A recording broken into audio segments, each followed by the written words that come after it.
مولانا احمد علی لاہور رحمہ اللہ کے بھائی مولانا محمد علی لاہور رحمۃ اللہ علیہ آپ کے دادا ہے، کوئی ذاتی واقعہ جو آپ کے والد صاحب نے یا خاندان کے کسی فرد نے سنایا ہو؟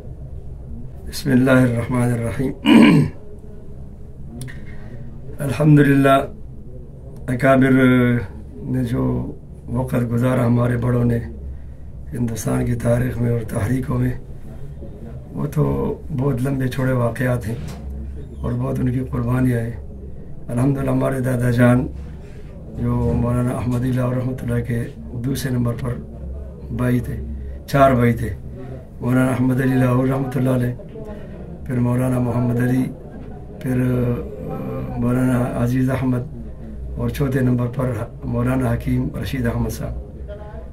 تو تحریکوں میں شیخ الہند سے رحمۃ اللہ کے ساتھ تمام تحریکوں میں ان کی رفاقت تھی، خصوصاً ریشمی رومال کی تحریک جس میں عبید اللہ سندھی رحمۃ اللہ علیہ ان کے چیف کمانڈر تھے، اور عبید اللہ سندھی رحمۃ اللہ ہمارے دادا جان ان سب کے سوتیلے باپ تھے، ان کے بیٹے تھے سوتیلے۔ تو اس طریقے سے ان کی تربیت اور اسباق کا اور ان کا تربیت کا حضرت سندھی رحمۃ اللہ علیہ نے سب بھائیوں کو کیا تھا۔ اور تحریک میں جو قریب ترین تھے ان کے ساتھ ایک ہمارے دادا جان تھے، اور تیسرے نمبر پر جو مناظر احمد سے، یہ ان کے بہت قریب بھی تھے اور ان کے خصوصی شاگرد بھی تھے، ان کے پرسنل سیکرٹری بھی تھے۔ تو ان کے واقعات تو بہت زیادہ ہے۔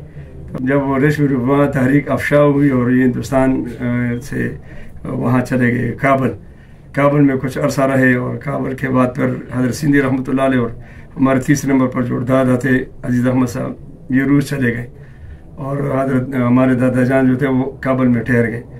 پھر وہی تحریک تو جاری تھی۔ حضرت شیخ الہند رحمۃ اللہ اپنے ساتھیوں سمیت ہمارے حرمین شریف سے گرفتار ہوئے، حضرت رحمۃ اللہ دلی سے گرفتار ہوئے، اکثر اکابر گرفتار ہو گئے۔ اور یہ جو گروپ تھا حضرت سندھی رحمۃ اللہ، کچھ ان کے شاگرد ان کے ساتھ تھے اس مشن میں، تحریک میں ان کے ساتھ جو لگے ہوئے تھے، یہ کابل میں تھے اس وقت۔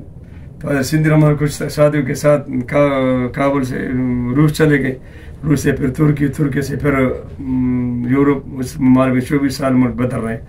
ہمارے دادا جان جی کابل میں کچھ 7-8 سال رہے، پھر وہاں سے یہ باجوڑ آئے۔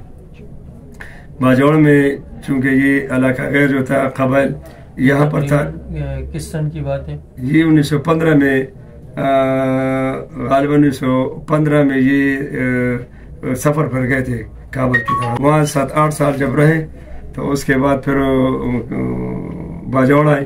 باجوڑ میں یہ علاقہ غیر جو قبائل جتنا علاقہ تھا، یہی ریشمی رومال تحریک کے ساتھ لگا ہوا ایک تحریک ہے، یا غسانی تحریک، جس کی سرپرستی بھی حضرت شیخ الہند صاحب رحمۃ اللہ فرمایا کرتے تھے۔ تو دادا جان پھر وہاں جس کے بڑے یہاں پر یا غسانی تحریک کے بڑے حاجی تورنگی صاحب تھے، تو دادا جان پھر اس کے ساتھ لگ گئے۔ تو اس طرح ان کی 2 شادیاں پھر پشاور وہاں پر باجوڑ میں ہوئی۔ باجوڑ میں کافی عرصہ وہاں رہے۔ جب پاکستان بنا تو پاکستان بننے کے بعد پھر پشاور ترنا فارم وہ یہاں تشریف لائے اور یہاں آباد ہوئے۔ پھر 1957 میں پھر ترنا فارم میں فوت ہو گئے۔ تو واقعات تو بہت زیادہ ہیں۔ دادی جان نے ایک واقعہ سنا تھا تو صرف اسی پر اکتفا کر لیں گے۔ دادی جان نے بتایا کہ پہلی شادی میرے ساتھ دادی جان کے بارے میں فرمایا کرتی تھی دادی جان نے آپ کو یہ واقعہ مجھے خود سنایا تھا۔ بیچ میں کوئی واسطہ نہیں؟ ہاں، یعنی سب بیٹھے ہوئے تھے تو میں بھی ساتھ بیٹھا ہوا تھا، کئی افراد دے کر کے۔ تو دادی جان نے کہا کہ دوسری جگہ جب شادی ہو رہی تھی تو میرے دادا جان کے بارے میں فرق ہے، انہوں نے بات کی تو پہلے ان لوگوں نے مان لیا، بعد میں انہوں نے انکار کیا۔ تو باجوڑ کے لوگوں کو تو آپ کو پتہ ہے، پشتو اور غیرت میں تو پھر وہ کرتے ہیں۔ دادی جان نے کہا کہ میں نے کہا کہ یہ شادی تو میں ضرور کراؤں گی ان کے لیے، اپنے شوہر کے لیے، دادا جان کے لیے۔ تو پھر وہ رشتہ بھی ہو گیا، پھر شادی بھی ہو گئی۔ تو وہ فرما رہی تھی کہ ہمارے ہم نے خود بھی دیکھا ہے کہ کچھ شادیوں میں ہماری شرکت ہوئی باجوڑ میں، کیونکہ والد صاحب کی ننیال ہے وہاں، سو آنا جانا تو تھا۔ تو وہاں شادی پر یہ رواج، یہ رسم ہے کہ جب دلہن گھر کے دروازے پر پہنچ جائے تو دلہا کے گھر والے ان کو دودھ یا دہی وغیرہ پیالے میں پلاتے ہیں۔ تو دادی جان نے کہا کہ اس کے لیے میں خود کھڑی ہو گئی کہ کہ یہ میں خود کروں گا. تو ہمارے گھر کے 2 دروازے تھے، ایک دروازے ایک راستے پر تھا، دوسرا دروازے دوسرے راستے پر تھا. تو سب نے کہا کہ بھئی وہاں تو فلاں کڑی ہے اور یہ تو ان کی سوکن ہے، اس پر لے جائیں تو مناسب نہیں، تو دوسرے دروازے پر وہ آئے. یوں ہی وہ دروازے کے قریب ہوئے تو مجھے پتہ کہ وہ تو ادھر نہیں آئے. ان کو میں نے شکایت کی کہ ادھر کیوں یہ گئے، تو دجان نے مجھے اس طرح ہاتھ سے پکڑ لیا اور میں اس دوسرے دروازے پر پہنچ گئی. مجھے پتہ نہیں چلا، اور وہ جو رسم تھا، دہی تھا یا دودھ، وہ ہم نے کر لیا. تو یہ بہت سارے واقعات تھے، لیکن یہ مجھے ذہن میں آ گیا تو انہوں نے سنا ہے. باجوڑ میں جس مقام پر وہ ٹھہرے تھے تو اب بھی ان کی باقیات، ان کی نشانیاں وہاں ہیں؟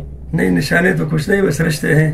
اچھا. یعنی 2 دادیاں تھیں تو ان کی طرف سے جو والدین کے اور پھوپھیوں کے جو ان کے ماموں وغیرہ، ان کے ارشاد بھی ہے، آنا جانا بھی ہوتا ہے. سنا تو انہوں نے کافی تعداد میں مدارس بنائے، تو وہ مدارس ہیں اب وہ نہیں ہے. وہ مدارس اس شکل میں تھے کہ یا تو درخت کے نیچے تھے، یا کسی پرائی جگہ پر عاریتاً کوئی لی ہوئی جگہ وہاں پر تھے، اور اس میں اسکول اور دینی وہ اکٹھے وہ چلاتے تھے. مکتب جیسا وہ کئی جگہوں پر انہوں نے. اس وجہ سے جو باجوڑ کا جو نواب تھا، ان کے جو قوانین تھے، اکثریت دادا جان کے شاگرد تھے اکثر. اچھا، بہت شکریہ، جزاک اللہ خیر.